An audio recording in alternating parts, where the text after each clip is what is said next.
እየተናገረክ ያለው ማለት ነው። በእውነት ነው የምልህ። ታዲያ ለምንድን ነው የክርስቶስን መጽሐፍ ማትሰብኩት?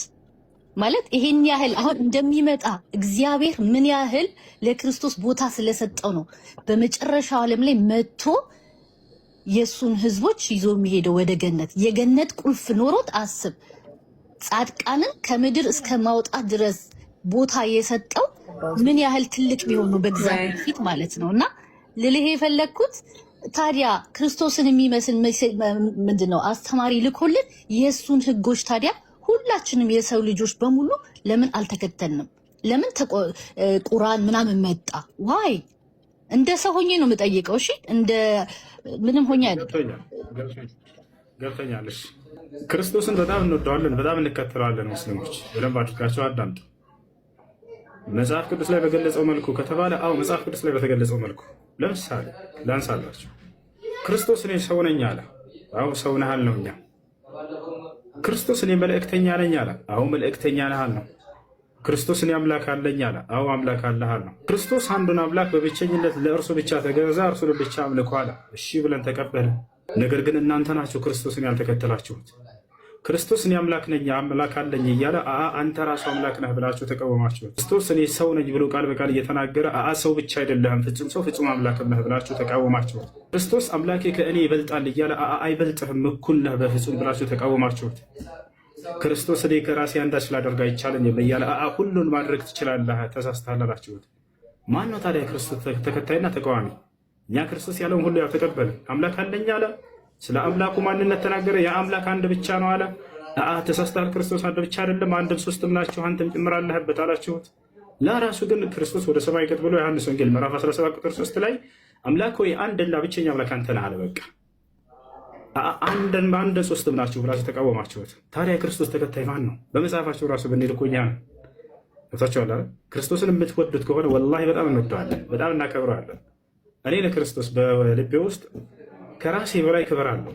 ገብቷቸዋል። ዓለም ላይ ያለ ሰው አሁን ቢደመር እንዳው ከመጀመሪያ እስከ መጨረሻ ያለ ህዝብ የክርስቶስን እችን ታክል አያክልም ከአምላኩ ዘንድ ያለው ቦታ። ክርስቶስ በጣም ጻድቅ ሰው ነው፣ በጣም ደግ ሰው ነው፣ በጣም መልካም ሰው ነው፣ በጣም ጀግና ሰው ነበር፣ የጥበብ ሰው ነበር። ቦታቸዋል። ዘመኑ የነበሩ ጠላቶች በጣም ከባድ ጠላቶች ነበር። ሮማውያኖች ናቸው። እጅግ በጣም አደገኛ፣ እጅግ በጣም ሀያላን ናቸው። በፊታቸው ቆሞ እውነትን ይናገር ነበር፣ አይፈራቸውም ነበር። ስለ አንዱ አምላክ ይሰብክ ነበር። ያን አንዱን አምላክ ሊያስተዋውቅ መጣ እንጂ ራሱን እንደ አምላክ ሊያደርግ አልመጣም። እኔን አምልኩ ሊል አልመጣም፣ አላለምም። የክርስቶስ ወዳጆች ስለዚህ የክርስቶስን ትምህርት የሚከተሉ ናቸው። በክርስቶስ ትምህርት ውስጥ እኔ አምላክ ነኝ አምልኩኝ የሚል አታገኙም።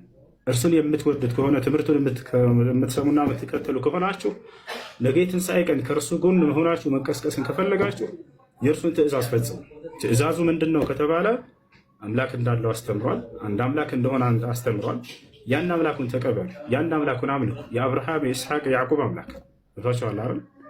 ያ ነው ያ አንዱ አምላክ እንጂ አምላክ አንድም ሶስትም ነው ብሎ አሳቷቸው። የክርስቶስ ትምህርት አይደለም። አምላክ ስለኛ ኃጢአት ሞቷል ብላቸው አስተማሯቸው። ክርስቶስ አምላክ ነው አላቸው። እርሱን አምልኩ አላቸው። እንዳለ ከመንገዱን ያሳቷቸው፣ ከመንገዱን ያሳቷቸው። ወደ ሲሆን ነው እየወሰዷቸው ያሏቸው አባቶቻቸው። ቆም ብላቸው አስቡ። ቦታቸዋል። መሲሁ የትንሣኤ ቀን ይጠየቃል። አምላክ አላህ በቁርአን ላይ ሲናገር መሲሁንና ሲያመልኩት የነበሩ ሰዎችን ገና የትንሣኤ ቀን ቀስቅሼ ፊት ለፊት አገናኛቸዋለሁ። ፊት በሚያገናኛቸው ጊዜ ክርስቶስን ይጠይቀዋል አላህ። ወኢዝ ቃለ አላሁ ያ ዒሳ ብነ መርየም አአንተ ቁልተ ሊናስ ኢተኺዙኒ ወኡሚየ ኢላሀይን ሚን ዱኒላህ፣ አንተ የማርያም ልጅ ሆይ ይለዋል፣ ከእኔ ውጭ አንተን እንዲገዙህና እንዲያመልኩት ሰዎችን አስተምረሃቸው ነበር፣ እነዚህ ሰዎችን ሲያመልኩህ ነበር ይለዋል። ታዲያ ክርስቶስ ምን ብሎ ይመልሳል? ቃለ ሱብሓነክ። ተመልከቱ፣ መጀመሪያ የሚቆመው ስለ አምላኩ ክብር ነው ክርስቶስ። በዚያን የትንሣኤ ቀን ራሱ አይ እኔን አያመልኩኝ አላልኳቸውም ብሎ አይደለም የሚጀምረው። ከአምላኩ መጀመሪያ እንዳለ በቃ ተጋሪዎችን ሁሉ ያጠራል። ራሱንም ቢሆን ሱብሓነክ አለ። አምላክ ያላህ ሆይ ለአንተ አጋር ከመሆን ጥራት ይገባል፣ ለአንተ አጋር ከመኖር ጥራት ይገባል። እኔ አንተ አጋር አይደለሁም ብሎ መጀመሪያ አምላኩን ብቸኛ እንደሆነ ይገልጻል። የዛኔ ማ የኩኑ ሊ አን አቁለ ማ ለይሰ ሊ ቢሐቅ ይላል። ለእኔ የማይገባኝን ልሞግት አይቻለኝም ምን ያላልኳቸውም ይላል። ቀጥሎ እኔ ይገባኝም መመለክ ሲጀመር ማ የኩኑ ሊ አን አቁለ ማ ለይሰ ሊ ቢሐቅ፣ ለእኔ ያልሆነን ነገር አድርጉልኝ፣ በይሄን ነገር አምልኩኝ፣ ተገዙኝ ብዬ ልላቸው አይገባኝም። ሲጀመር ለእኔ አይገባኝም ይሄ ነገር አላልኩም ይላቸዋል። ኢንኩንቱ ቁልቱሁ ፈቀድ ዓሊምተ፣ እንደው ብዬም ከሆነ በእርግጥም አውቀኸዋል ይላል። ተዕለሙ ማ ፊ ነፍሲ ወላ አዕለሙ ማ ፊ ነፍሲክ፣ በእኔ ውስጥ ያለውን ሁሉ አንተ ታውቃለህ፣ በአንተ ውስጥ ያለውን ግን ላውቅ አይቻለኝም ይላል። ኢነከ አንተ ዓላሙል ጉዩብ። አንተ የሚለውን ደጋገመው፣ ተመልከቱ። ሊተእኪድ ኢነከ አንተ ካለ በኋላ አንተ ደግሞ አንተ ይላል። አሁን ምንድን ነህ አለው አምላኩን? ዓላሙል ጉዩብ። ዓሊም አይደለም፣ ዓላም ከዓሊም በላይ ነው። አንተ የሩቅንና ድብቅን ሁሉ የምታውቅ የሆንክ አምላክ ነህና ይለዋል አላህ። ከዚያ በኋላ ወደ ህዝቦቹ ይዞራል ክርስቶስ። ማ ቁልቱ ለሁም ኢላ ማ አመርተኒ ቢሂ ይላል። አን ያዕቡዱላህ ረቢ ወረበኩም። አንተ እንድናገር ያዘዝከኝን ቃል እንጂ አልተናገርኳቸውም። እነዚህን ያልኳቸውም የተናገርኳቸውም የእኔንም የእናንተንም አምላክ የሆነውን ተገዙን ያልኳቸው ይላል። ገብታችኋል? የእኔንም የእናንተንም ጌታ የሆነውን አላህን ተገዙ አልኳቸው እንጂ በፍጹም እኔን አምልኩኝ አላልኳቸውም። ወኩንቱ ዐለይሂም ሸሂደን ማ ዱምቱ ፊህም ይላል። በመካከላቸውም እስካለሁ ድረስ አብሬያቸው ነበርኩኝ ይላል። ፈለማ ተወፈይተኒ ወደ አንተ ካሳረግከኝ በኋላ ከወሰድከኝ በኋላ ግን ኩንተ አንተ ረቂብ ዐለይሂም አንተ ነበርክ ስትጠባበቃቸው የነበርከው። በመካከላቸው እስካለሁም ድረስ አብሬያቸዋለሁ። አንተ ከወሰድከኝ በኋላ ግን ምድር ላይ ምን እንደሚሆን እኔ የማውቀው ነገር የለኝም። ክርስቶስ አሁን ይመለክ አይመለክ ምን ይሰራ ምድር ላይ ምንም የሚያውቀው ጉዳይ የለም። ጉዱን አላወቅም። ምድር ላይ እየተመለከ ነው እንደ አምላክ ተይዞ። እኔ አምልኩኝ አላልኳቸውም ብሎ ተሰከርባቸዋል። አንዴ ልጨርስ። ፈለማ ተወፈይተኒ ኩንተ አንተ ረቂብ ዐለይሂም ወአንተ ዐላ ኩሊ ሸይኢን ሸሂድ። አንተ በሁሉ ቦታ ላይ የምታይ የምትመለከት ነህና እያለ ይናገራል።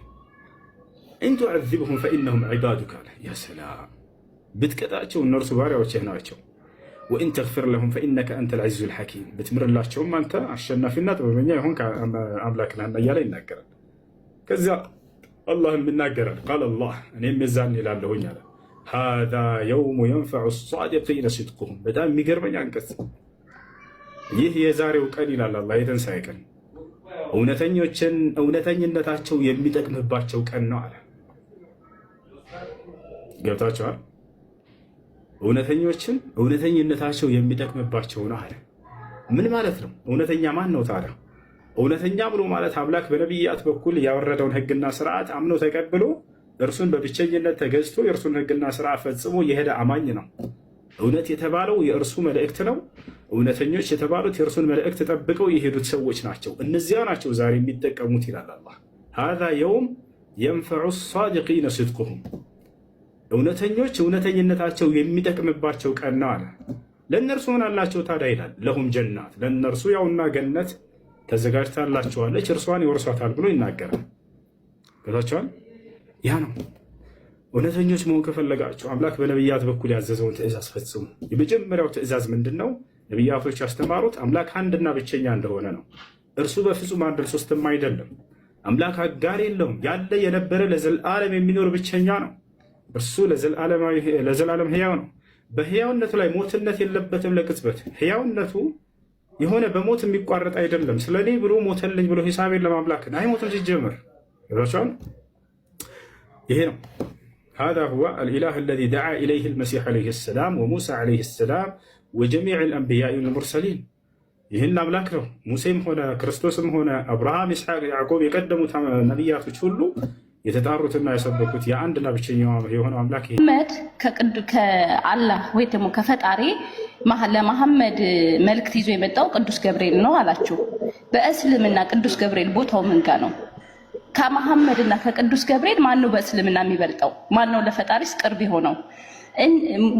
በእስልምና መሐመድን በጣም ታከብሩታላችሁ፣ በጣም ከቅዱስ ገብርኤል በላይ። ቅዱስ ገብርኤል ደግሞ የፈጣሪ ቅርብ ነው። እንዲሁም ለመሐመድ መልእክት ይዞ የሚመላለሰው ቅዱስ ገብርኤል ነው። ግን ለቅዱስ ገብርኤል ቦታ በእስልምና ብዙም እንደ መሐመድ ቦታ የለው። እዚህ ጋር አይጋጭም። ለመሆኑ ቅዱስ ገብርኤል በእስልምና ላይ ያለው ቦታ ምንድን ነው? አንደኛ መላእክቶች እጅግ በጣም ጻድቆች ናቸው። በእስልምና በፍጹም ኃጢአትን የሚያደርጉ አይደሉም። ኃጢአትን አድርጎ የሚወድቅ መልአክ የሚባል ሂሳብ የለም በእስልምና። ለመላእክቶች በጣም ልዩ ክብር አለን። አላህ በቁርአን ላይ ሲገልጻቸው ላ ያዕሱን አላህ ይላል። እኔን አላህን አያምፁም ብሏቸዋል። እኔን አላህን አያምፁኝም ብሏል። አመፅን አያደርጉም፣ ኃጢአትን አያደርጉም። ታዲያ ምንድናቸው ከተባለ ወየፍዐሉነ ማ ዩእመሩን የታዘዙትን ሁሉ ግን ያደርጋሉ አለ። ይህ ነው ስለ መልአክ የመጀመሪያ ልታምነው የሚገባው ነገር። እነርሱ ጽድቅን እንጂ ኃጢአትን አያደርጉም በፍጹም። ጽድቅን እንጂ ኃጢአትን አያደርጉም በፍጹም። ያ ነው ስራቸው ምንድነው ከተባለ የሁላቸውም አንድ የሚያስማማቸው ስራ ምንድነው? ቀንም ሌትም አላህን መገዛት፣ አላህን ማወደስ ነው። ቃል አላህ በቁርአን ላይ ሱረቱል አንቢያ ሲናገር ምን አለ? ዩሰቢሑነ ለይለ ወነሃረ ላ የፍቱሩን አለ። ቀንም ሌትም እኔን አላህን ይገዛሉ፣ ተስቢህ ያደርጋሉ፣ ያጠራሉ። ያ በፍጹም አይደክማቸውም አያርፉም አለ። አንዴ ሜት አድርጎ እስከጨርስ ያ ነው። መልአክ የተሰራው ከብርሃን ነው፣ ግን የፈጣሪ መልእክተኛ ናቸው ብለን እናምናለን። ፈጣሪ ስላዘዛቸው ግን ፈጣሪ ስላከበራቸው ግን እኛ ኦርቶዶክሶች መላእክቶችን እናከብራለን፣ ልክ ፈጣሪ ባዘዘን ልክ። እስልምና ላይ ስመጣ ግን እነ ቅዱስ ሚካኤል እነ ቅዱስ ገብርኤል የፈጣሪ መልእክተኛ ናቸው ትላላችሁ እንጂ ክብር የላችሁም፣ የአክብሮት ስግደት የላችሁም። ይሄ ጋር አልተጋጨም ወይ ነው? እኔ ይሄ ግልጽ እንዲሆንልኝ ነው።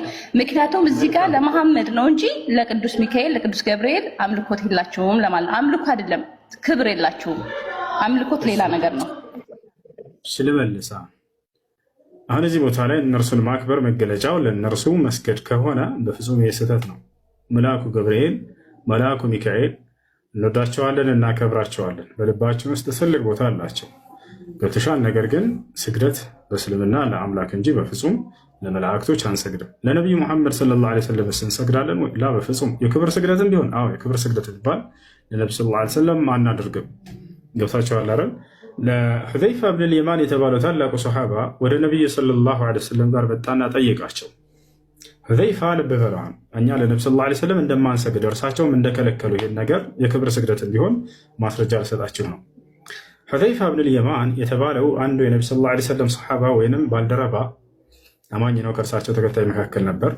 ወደ የመን ላኩት። ሂድና የመን አስተምር አሉት።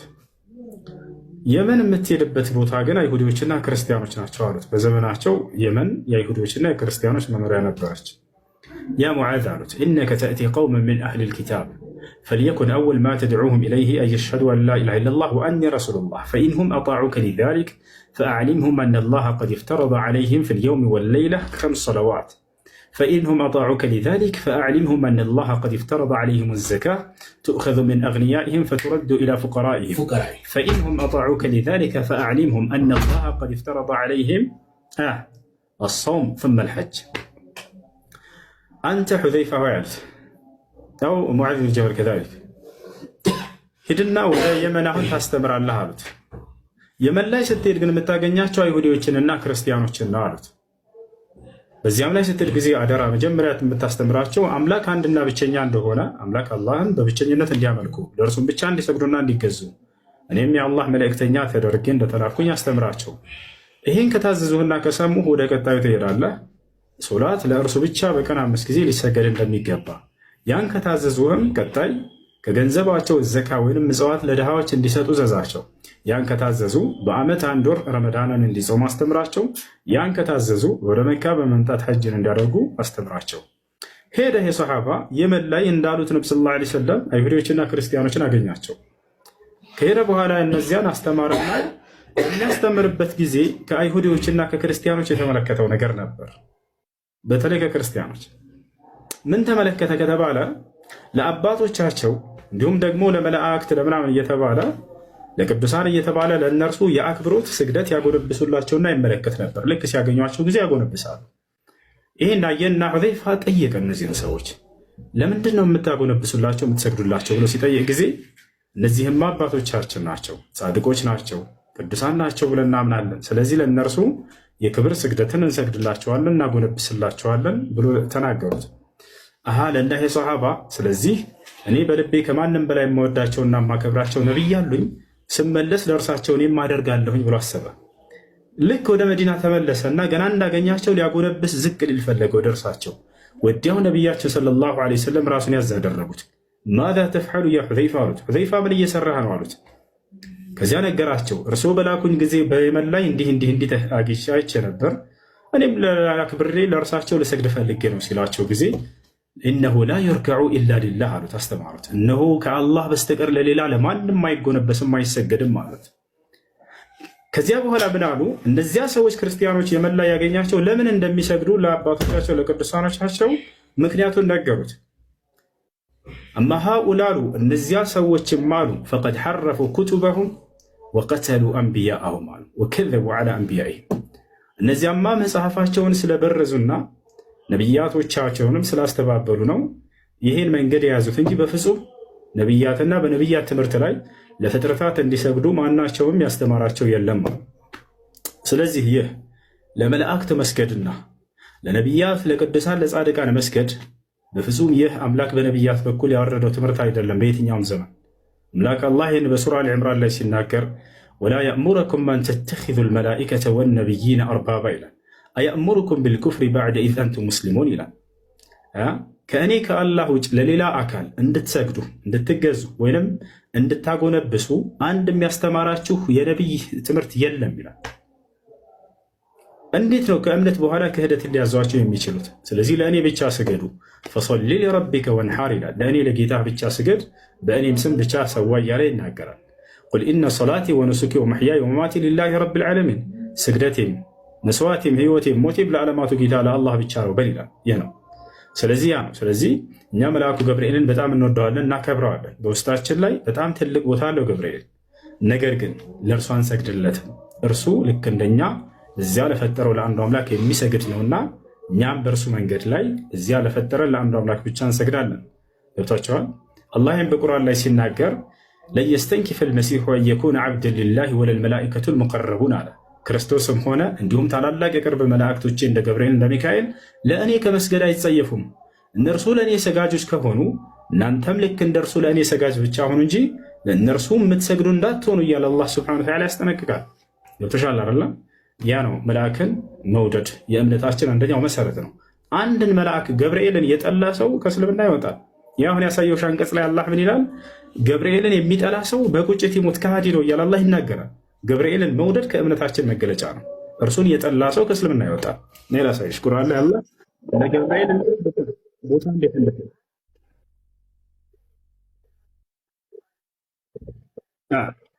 ስግደት ለአምላክ ብቻ እንጂ አምልኮ ለአምላክ ብቻ እንጂ በፍጹም ለፍጥረታት የሚገባ ነገር አይደለም። አሁን ገብርኤልን አንደኛ ትስሉታላችሁ በቅርጽ ሚካኤልን ትስሉታላችሁ።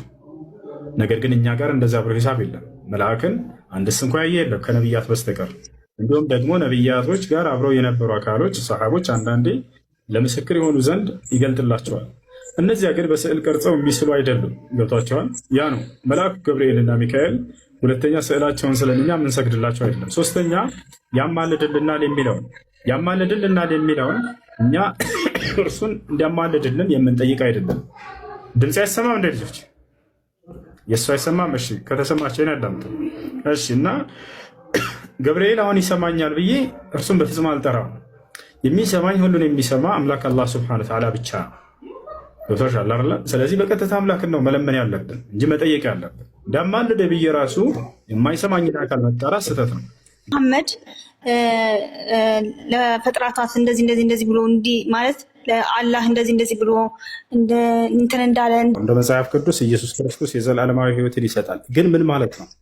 የዘላለማዊ ሕይወት ምንድን ነው የሚለውን ስናይ ጊዜ በሌላ አንቀጽ ላይ ተተርጉሞልሃል። ቅድም አንተ ቁርአንን በቁርአን እንደምትረዱ መጽሐፍ ቅዱስን በመጽሐፍ ቅዱስ እንረዳለን ባልከው መሰረት አሁን ልሂድልህ። ዮሐንስ ወንጌል ምዕራፍ 17 ከቁጥር 1 ጀምረህ አሁን አንብበው። መጽሐፍ ቅዱስ ይዛል። እዚያ ላይ የዘላለማዊ ሕይወትን ኢየሱስ ክርስቶስ ከራሱ ሳይሆን ከአምላኩ ተሰጥቶት ለሰው የሚሰጠው ነገር እንደሆነ ተናግሯል። አየህ፣ ይሰጣል ሲባል ስለዚህ ከአምላኩ ተቀብሎ የሚሰጥ እንጂ ከራሱ እንዳልሆነ አንድ ትረዳለህ። ሁለተኛ የዘላለማዊ ሕይወት ሲባል ይህ እኛ የምንኖርባት ሕይወትን ለማለት ሳይሆን የቀጣዩን ዓለም ጸጋ የሚያገኙበት መንገድ ሰዎች ያንን እውቀት ይሰጣቸዋል ማለት ነው። የዘላለማዊ ሕይወት የተባለው እውቀት ነው። እዚያው ላይ ሄደን እናያለን። ታዲያ ነቢያቶች ከአምላክ እየተቀበሉ ለሰዎች የዘላለማዊ ሕይወትን ይሰጣሉ? አዎ ይሰጣሉ። የአምላክን ማንነት ማስተማር ነው፣ ሌላ ነገር አይደለም። ዮሐንስ ወንጌል ምዕራፍ 17 ከቁጥር 1 ጀምረን አሁን እናንብበው። እሺ መጽሐፍ ቅዱስ ይዛል ወይንስ ይዣለሁኝ?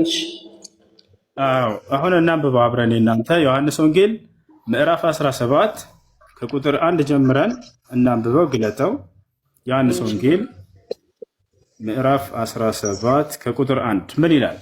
ኢየሱስም ይህን ተናግሮ ወደ ሰማይ ዓይኖቹን አነሳና እንዲህ አለ፣ አባት ሆይ ሰዓቱ ደርሷልና ልጅህ ያከብርህ ዘንድ አሁን በደንብ አድርገው በስጋም ሁሉ ላይ ስልጣን እንደሰጠኸው ለሰጠኸው ሁሉ የዘላለም ሕይወት ይሰጣቸው ዘንድ ልጅህን አክብረው አለ። አየህ፣ ማን ነው ስልጣን የሰጠው ለሰዎች የዘላለማዊ ሕይወት እንዲሰጥ?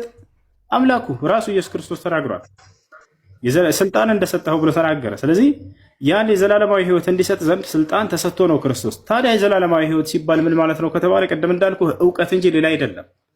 ኢየሱስ ክርስቶስ ከአምላኩ ተቀብሎ ለሰዎች የሰጠው ምንድን ነው? እውቀት ነው። ያውና ያን ነው የዘላለማዊ ህይወት እያለ ያለው። ቀጥሎ ምን ይላል? ቁጥር 3 ላይ እውነተኛ አምላክ ብቻ የሆንክ አንተን የላከውንም ኢየሱስ ክርስቶስን ያውቁ ዘንድ ይህች ነች የዘላለማዊ ህይወት አለ። አላሁ አክበር። ምንድነች የዘላለማዊ ህይወት? እውቀት ነች። ስለምን ማወቅ? አብ አንድና ብቸኛ እውነተኛ አምላክ እንደሆነ፣ ክርስቶስ የአንዱ አምላክ መልእክተኛ እንደሆነ ማወቅ። አባት ሆይ እውነተኛ አምላክ ብቻ የሆንክ አንተን አንድ የላከውንም ኢየሱስ ክርስቶስን ሁለት ያውቁ ዘንድ ይህች ነች የዘላለማዊ ህይወት። ታዲያ የዘላለማዊ ህይወት ማለት ነው እውቀት እንጂ ሌላ አይደለም። እውቀትን ነቢያቶች የሚሰጡ ነበር ወይ? አዎ ይሰጣሉ። ሙሴ ስለ አምላክ ያስተምራል፣ አንዱን አምላክ ያሳውቃል ለህዝቦች፣ እርሱ የአምላክ መልእክተኛ መሆኑን ያስታውቃል። ስለዚህ የዘላለማዊ ህይወት ሰጣቸው ማለት ነው። ክርስቶስም እዚህ ቦታ ላይ የዘላለማዊ ህይወት እሰጣቸዋለሁ ሲል ጊዜ ይሄን እውቀት ያስተምራቸዋለሁ።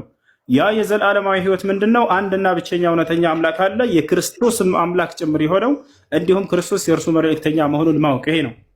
በዚህ መሰረት ታዲያ ማን የዘላለማዊ ህይወትን የሚያገኘው ከተባለ ሙስሊሞች ናቸው። ሙስሊሞች ለክርስቶስ አንድና ብቸኛ እውነተኛ የሆነው አምላክ አለው ብለው ያምናሉ። ክርስቶስም የዛ የአንዱ አምላክ መልእክተኛ ነው ብለው ያውቃሉ። በደንብ አድርገው ያውቃሉ። ይሄን ያምናሉ። ይሄን ማወቅ ይሄ ነው የዘላለማዊ ህይወት አለ ክርስቶስ። እናንተ ግን ከዚህ ጋር ትጋጫላችሁ። አንድና ብቸኛ እውነተኛ የሆነው አምላክ አብ ብቻ ሳይሆን ወልድም መንፈስ ቅዱስም አሉበት ከእርሱ ጋር በመለኮት ብላችሁ ታምናላችሁ። ስለዚህ በክርስቶስ በዚህ ንግግር መሰረት የዘላለማዊ ህይወትን አታገኙም። ገብቷል አይደል? የዘላለማዊ ህይወትን ማግኘት የፈለገ ሰው ለክርስቶስ አንድና ብቸኛ የሆነ አምላክ አለው፣ ክርስቶስም የእርሱ መልእክተኛ ነው ብሎ ማመን አለበት። ክርስቶስ በዚህ በተናገረው መሰረት ማለት ነው። ይሄን ይመስላል። አይ